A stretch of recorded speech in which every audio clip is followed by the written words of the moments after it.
Առողջության համընդհանուր ապահովագրությանը վերաբերող քննարկումները շարունակվում են։ Ծրագրից օգտվող քաղաքացիների մի մասը խոսում է նկատվող դրական տեղաշարժի մասին։ Մյուս մասն էլ դժգոհում է հատկապես համավճարների կիրառման կարգից։ Վերջին շաբաթներին ամենաքննարկվող հարցերից մեկն այն է, որ որոշ ծառայությունների դիմաց քաղաքացիները սկսել են պահանջվածից ավելի շատ վճարել։ 68-ամյա Սամվել Կարաբեկյանն ասում է, որ մի քանի ամիս առաջ նույն ծրագրի շրջանակում ռևմատոլոգի խորհրդատվությունը ստացել է առանց վճարի։ Հունիսի վերջին, երբ հերթական այցն է ամրագրել, բուժհաստատությունում իրեն ասել են, որ արդեն պետք է մասնակցի ծառայության արժեքի վճարմանը։ Սկզբում խոսքը եղել է 25%-ի մասին, սակայն այցի օրը նա հայտնել է, որ այդ համավճարի չափը փոխվել է։ Ամսի 26-ը եկավ, երբ որ պիտի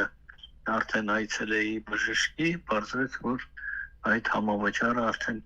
50% է։ Կարաբեկյանը նաև սոցիալական ցանցերում հարց է բարձրացրել, թե ինչու նման համավճար չէր կիրառվում մինչև ընտրությունները։ Նրա հրապարակմանն արձագանքել է Առողջության համընդհանուր ապահովագրության հիմնադրամը։ Համավճարի կիրառման կարգում որևէ փոփոխություն տեղի չի ունեցել։ Համավճարը կիրառվում է օրենքով սահմանված կարգով, իսկ մատուցվող ծառայության արժեքը յուրաքանչյուր բժշկական կազմակերպություն սահմանում է ինքնուրույն, ինչը չի կարող գերազանցել սահմանված գնի կրկնապատիկը։ Կարաբեկյանի վստահեցմամբ խնդիրները միայն դրանով չեն ավարտվել։ Նա նշում է, որ բժշկի նշանակած փոխհատուցվող դեղամիջոցների մի մասը գործնականում դժվար է գտնել դեղատներում, եթե դրանք անգամ ներառված են պետության կողմից փոխհատուցվողների ցանկում։ Պատասխան չէր իմ տպավորությամբ, պարզապես նույնիսկ ինձ թվաց, որ ոչ թե մարդ է պատասխանել, հիմա ընդունված է, գիտեք, որ չաթ-բոտեր են լինում, որոնք որոշակի նախապես շաբլոն պատասխաններ ունեն եւ ամենամոտը սկսում են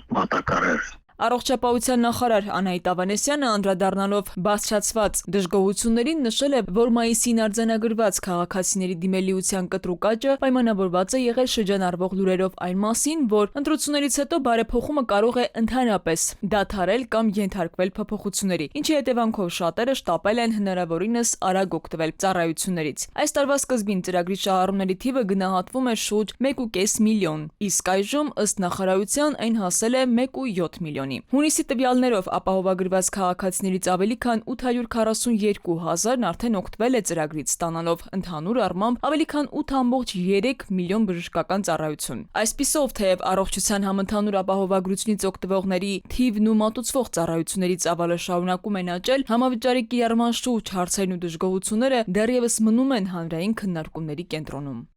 Քնարիկ Պետրոսյան, ժամը լրատվական։